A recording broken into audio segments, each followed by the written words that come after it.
صلاۃ التسبیح کی نماز بھی آپ پڑھیں، اس کی بھی بڑی برکات ہیں، احادیث میں بڑے فضائل بیان کیے گئے اس کے۔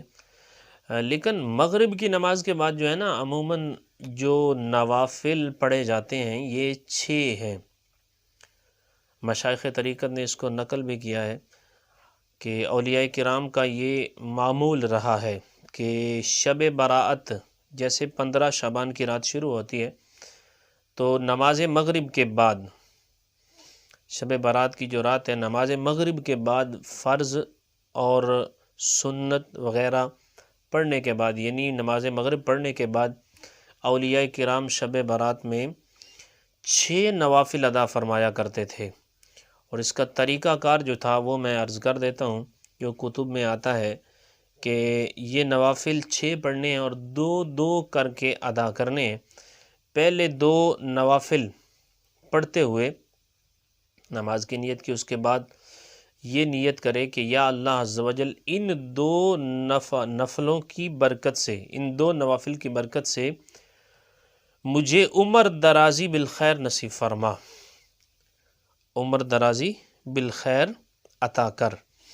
اب دوسرے 2 نوافل سے پہلے یہ نیت کرے کہ یا اللہ عز و جل ان 2 نوافل کی برکت سے میری بلاؤں سے حفاظت فرما۔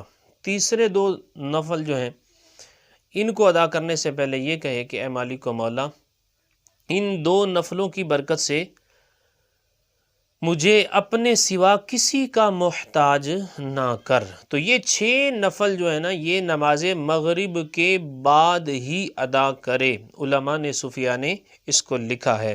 اب یہ کہ ان 2 نفلوں میں پڑھنا کیا ہے، تو علماء نے لکھا ہے سورہ فاتحہ کے بعد جو چاہے سورت پڑھ سکتا ہے۔ ہاں بہتر ہے کہ 3 مرتبہ سورہ اخلاص پڑھ لے، اور ہر 2 رکعت ادا کرنے کے بعد، یہ جو 6 نفل ادا کرنے، ہر 2 رکعت کے بعد 21 بار پھر بیٹھ کے سورہ اخلاص قل هو اللہ احد شریف پڑھے، یا سورہ یاسین 1 مرتبہ پڑھ لے۔ ایسا بھی ہو سکتا ہے کہ ماشاءاللہ یہ دونوں پڑھ لے، مدینہ بہت زیادہ ثواب ہو جائے گا۔ اور پھر ایسا بھی ہو سکتا ہے کہ سورہ یاسین کوئی 1 پڑھے اور دوسرے سن لیں۔ تو اس کے بعد کیا ہے کہ دعائے نصف شعبان بھی ہر 2 رکعتوں کے بعد پڑھے، یعنی 2 رکعت جیسے ہی پڑھ لے گا تو اس کے بعد کیا ہے سورہ اخلاص 21 بار، اور اس کے بعد سورہ یاسین، پھر کیا ہے دعائے نصف شعبان پڑھی جائے۔ تو یہ 6 نوافل کا جو طریقہ ہے یہ بھی بڑا بیسٹ ہے اور زبردست ہے۔ آپ شب برات جیسے ہی شروع ہو چکی